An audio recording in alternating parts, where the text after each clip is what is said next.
요나서 1장입니다. 1절 3절.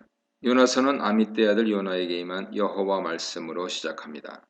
열왕기하 14장 25절 이하에 따르면 요나는 가드헤벨 출신으로서 북이스라엘 여로보암 2세 주전 793년에서 753년 사이 재위한 여로보암 2세 당시 활동한 여호와의 종이자 선지자였습니다. 그는 하나님이 이스라엘을 긍휼히 여겨 여로보암 2세를 통해 이스라엘 땅을 넓혀 주실 것을 예언했고 그 예언은 그대로 이루어졌습니다. 이처럼 이스라엘 내에서 사역하던 요나에게 하나님은 이스라엘에서 동쪽으로 800km 떨어진 아수르의 수도 니느웨로 가라는 뜻밖의 명령을 내리십니다. 요나에게 임한 하나님 명령은 세 가지 동사 일어나라, 가라, 외치라로 구성되어 있습니다. 먼저 일어나라 하는 명령은 이제 하나님으로부터 임무를 받아 바로 행동을 개시하라는 뜻입니다. 둘째, 가라는 명령은 목적지가 니느웨라는 것과 이 성이 큰 성읍임을 알리고 있습니다. 성이 크다는 말은 면적뿐만 아니라 백성 수도 많아서 하나님께 중요한 도시임을 암시하죠. 셋째, 니느웨를 향하여 외치라 하는 명령에서 향하여는 방향이나 선포 대상을 나타내는 단어가 아니라 니느웨에 대한 태도, 즉 그 성읍에 대항하여 against, 대항하여 경고하라는 뜻입니다. 하나님이 요나를 니느웨에 보내시는 이유가 그들의 악독이 하나님 앞에 올라왔기 때문이었으므로 하나님이 요나에게 선포하라 명하신 내용은 니느웨 사람들의 죄악을 고발하고 심판을 경고하는 것임을 짐작할 수 있습니다. 여기서 악독이 하나님 앞에 올라왔다는 표현은 니느웨 사람들의 악행으로 괴로움 당하는 자들의 울부짖는 소리가 하나님께 들렸다는 의미로 이해할 수 있습니다. 하나님 명령의 요나는 일어났습니다. 그러나 요나가 일어난 행동은 하나님 명령을 거역하기 위한 첫 단계였습니다. 그는 니느웨의 반대 방향이며 이스라엘에서 서쪽으로 약 4,000km 떨어진 곳에 위치한 다시스로 도망가려 했습니다. 그래서 갈릴리 나사렛 근처인 고향 가드헤벨을 떠나 예루살렘 북서쪽에 위치한 요빠 항구로 내려갔죠. 그리고 다시스로 가는 배를 찾아 벳삭스를 지불하고 배 안으로 내려갔습니다. 번역에는 배에 올랐다 이렇게 되어 있죠. 니느웨로 올라가야 하는데 정반대 목적지를 향해 항구로 내려가고 바다에 떠있는 배 안으로 내려감으로써 요나는 하늘에 계신 하나님의 면전으로부터 멀리 도망하는데 성공한 것처럼 보입니다. 요나는 왜 니느웨에 가기를 꺼려했을까요?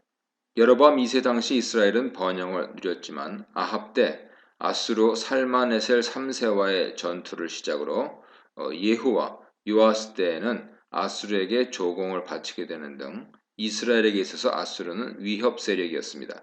그런 상황에서 더구나 아수르에 전할 하나님 메시지가 나훔서에서처럼 아수르의 확실한 멸망 예고가 아니라 다른 선지서처럼 심판을 선포하면서도 회개를 종용하는 내용이었을 터이므로 요나는 그곳에 가고 싶지 않았을 것입니다.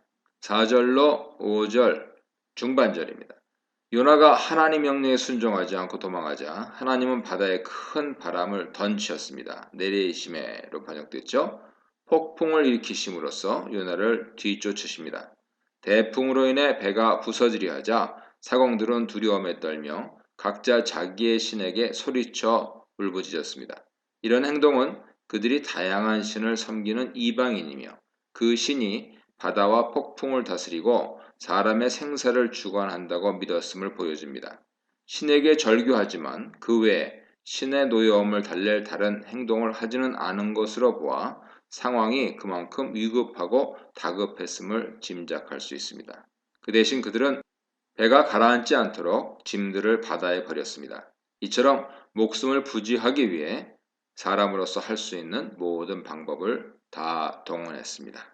5절 하반절로 16절입니다.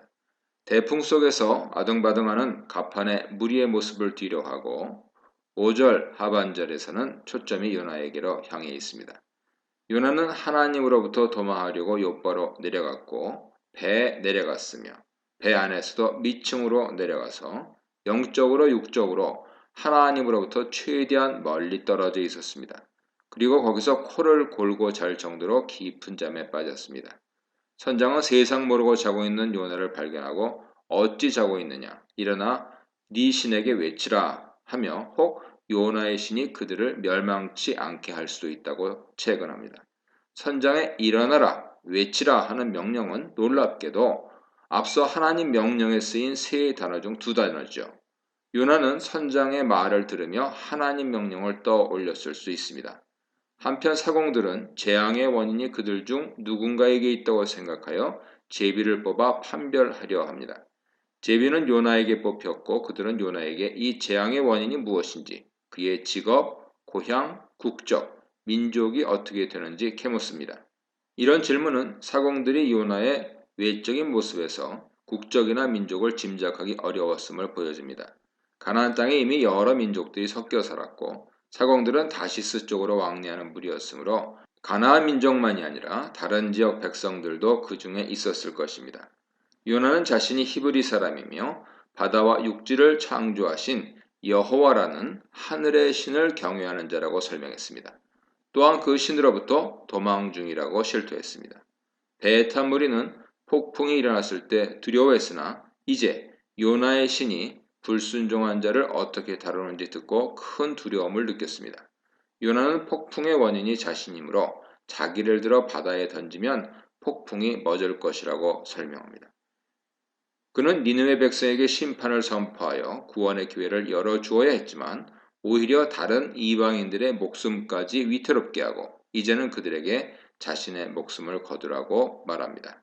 사공들은 요나를 바다에 던져 죽이면 하나님이 자신들을 벌할까 두려웠습니다. 그래서 요나의 요구를 듣고도 거세지는 폭풍을 뚫고 노를 저어 배를 육지로 돌리려 했습니다. 그러나 폭풍이 잦아들지 않자 이제는 요나를 바다에 던지는 것이 자기들의 뜻이 아니라 하나님의 뜻임을 언급하면서 여호와께 자기들의 무죄함을 호소합니다.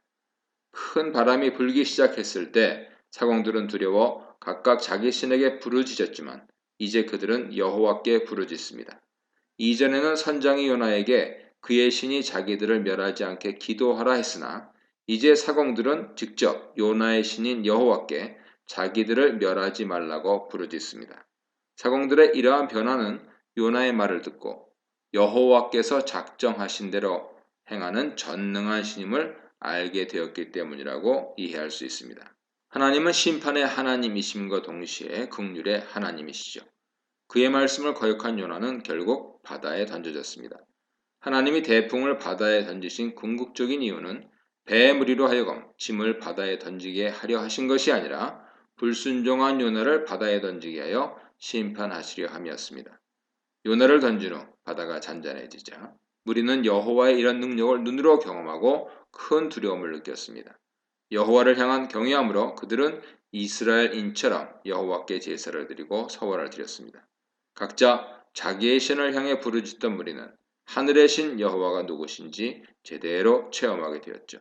이처럼 하나님은 니느웨에게 긍휼을 베풀지 않으려 한 선지자의 불순종을 심판하셨으나 그 와중에도 다른 이방인들에게 그의 존재를 나타내시고 그의 긍휼과 전능함을 보이시고 그들을 건져 주셨습니다.